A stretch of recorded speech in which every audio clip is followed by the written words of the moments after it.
शुभ हो। भक्तजनों, अभी तक हमने चर्चा की थी विज्ञान प्रदीप धर्म एवं धर्म प्रदीप विज्ञान। अगर विज्ञान एवं धर्म या आध्यात्म में संतुलन बना रहे तो वो मानव जीवन या हमारे ब्रह्मांड के लिए कोई भी हानिकारक स्थिति प्रस्तुत नहीं करता। इन दोनों में असंतुलन ही हमारे लिए विषम एवं अप्रिय स्थितियां उत्पन्न करता है। आप लोगों का कोई प्रश्न? आप अक्सर ऐसा बोलते हो, जो हुआ अच्छा हुआ, जो नहीं हुआ वो अच्छा हुआ, जो होगा वो अच्छा होगा। इसका क्या तात्पर्य है? बिल्कुल सही है। जो हुआ अच्छा हुआ, जो नहीं हुआ अच्छा हुआ, जो होगा अच्छा हुआ। इन तीन वाक्यों में हमारा संपूर्ण जीवन दर्शन छिपा है। मनुष्य को सुखी एवं स्थिर रहने के लिए इन तीनों की आवश्यकता होती है। कहने का तात्पर्य है कि प्रकृति में या ब्रह्मांड में जो भी घटनाएं होती हैं, चाहे वो हमारे लिए प्रिय हो या अप्रिय हो, कष्टकारी हो या सुखदायक हो, प्रकृति अपने अटल नियमों से संचालित होती है। इसमें कोई भी परिवर्तन नहीं हो सकता है। हाँ, ये अवश्य है कि प्रकृति अपने आप में परिवर्तनशील है। ये एक विकास क्रम है, चीजों को स्थिर नहीं रोका जा सकता है। अब मैं आता हूं आपके द्वारा पूछे गए प्रश्न पर। तकरीबन 10 साल पहले मैंने एक अखबार में पढ़ा था अमिताभ बच्चन के ब्लॉग से। जी ने वर्णन किया था कि जिस समय उनकी कंपनी ABCL डूब गई थी, काफी आर्थिक नुकसान हुआ, अमिताभ बच्चन की प्रतिष्ठा को भी धक्का लगा। ऐसी स्थिति में उनका कहना है कि बहुत ज्यादा वो निराशा में या डिप्रेशन में चले गए। उन्होंने ये भी स्वीकार किया कि कई बार ऐसी स्थितियां भी या मन में ऐसे विचार भी आते थे कि ये जीवन समाप्त कर लिया जाए। ऐसे में उनके पिताजी स्वर्गीय हरवंश राय बच्चन ने ये शिक्षा अमिताभ बच्चन को एक संकट के समय से उबरने के लिए दी थी। तो जो हुआ अच्छा हुआ, जो नहीं हुआ अच्छा हुआ।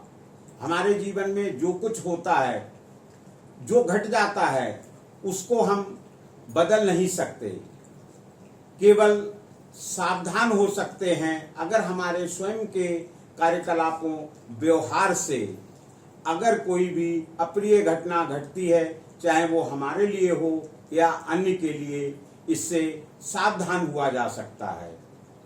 अप्रिय घटना के रूप में शोक मनाने का कोई कारण नहीं। अगर आप अप्रिय घटना से दुखी होंगे, निश्चित तौर पर आपको मानसिक तनाव होगा, आप निराशा में जाएंगे, डिप्रेशन होगा और ये हमारे शरीर में ऐसी क्षति पहुंचाएगा जिसकी प्रतिपूर्ति नहीं की जा सकती। उदाहरण के तौर पर आपका एक्सीडेंट होता है, आपको कुछ चोट लगती है, आप ऐसी कल्पना कर सकते हैं कि अच्छा हुआ, मात्र मुझे कुछ चोट लगी है, बहुत ज्यादा चोट नहीं लगी, मेरा जीवन समाप्त नहीं हुआ। ये भी हो सकता है। जो नहीं हुआ वो अच्छा हुआ। इसका तात्पर्य भी यही है कि ऐसी स्थिति हो सकती थी कि मेरे द्वारा दूसरे को बहुत अधिक क्षति पहुंच जाती या दूसरे द्वारा मुझे बहुत अंदर क्षति पहुंच जाती। तो हमें एक संयम रखना बहुत आवश्यक है। शायद इसी में हमारी भलाई है। ये हमें स्वीकार करना ही होगा, चाहे हम इसे एक सुमन से स्वीकार करें, चाहे बेमन से स्वीकार करें। भविष्य के लिए मनुष्य के हाथ में मात्र कर्म करना है।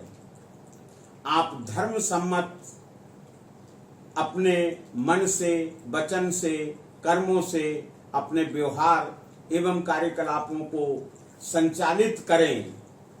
परिणाम ईश्वर पर छोड़ दें, प्रकृति पर छोड़ दें, जो होगा अच्छा होगा। अगर आप खराब परिणाम की कल्पना करेंगे, निश्चित तौर पर आपको वो स्थिति आपकी सबसे अधिक दुश्मन होगी। बहुत सी ऐसी अन्य घटनाओं को आप ले सकते हैं।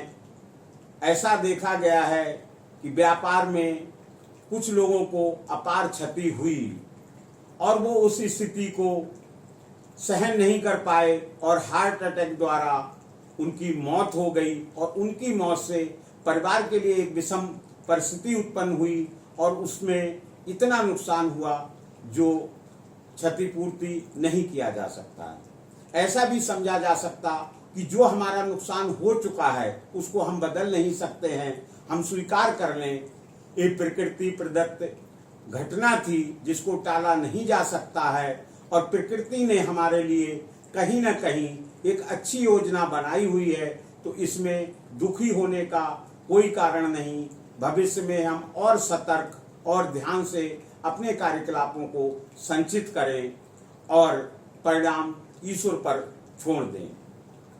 आखिर मनुष्य के जो भी धार्मिक या आध्यात्मिक कार्यकलाप हैं, उन सब का मूल उद्देश्य यही है कि मनुष्य परमानंद को प्राप्त हो, उसे मोक्ष मिल जाए। कुल मिलाके स्थितियां यही हैं, व्यक्ति स्वयं में इतना संतुष्ट प्रसन्न महसूस करे कि बाकी कुछ नहीं हो सकता है। तो प्रकृति की, व्यापार की, स्वास्थ्य की एवं अन्य दुर्घटनाएं बहुत तुच्छ मात्र हैं। अगर हम वास्तव में परमानंद को प्राप्त करना चाहते हैं तो अपने हृदय को, मन को, आत्मा को, मस्तिष्क को, अपने आवेगों को संतुलित करें। यही सबसे बड़ी उपलब्धि होगी और इससे परे कुछ भी नहीं होगा। आज का विषय मैं यहीं पर समाप्त करता हूँ।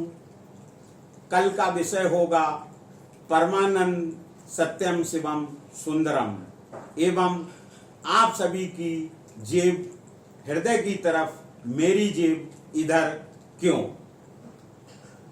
इसके कारण वैज्ञानिक एवं मनोवैज्ञानिक हैं, जिस पर हम कल विस्तार से चर्चा करेंगे। सबका शुभ हो। नमस्कार।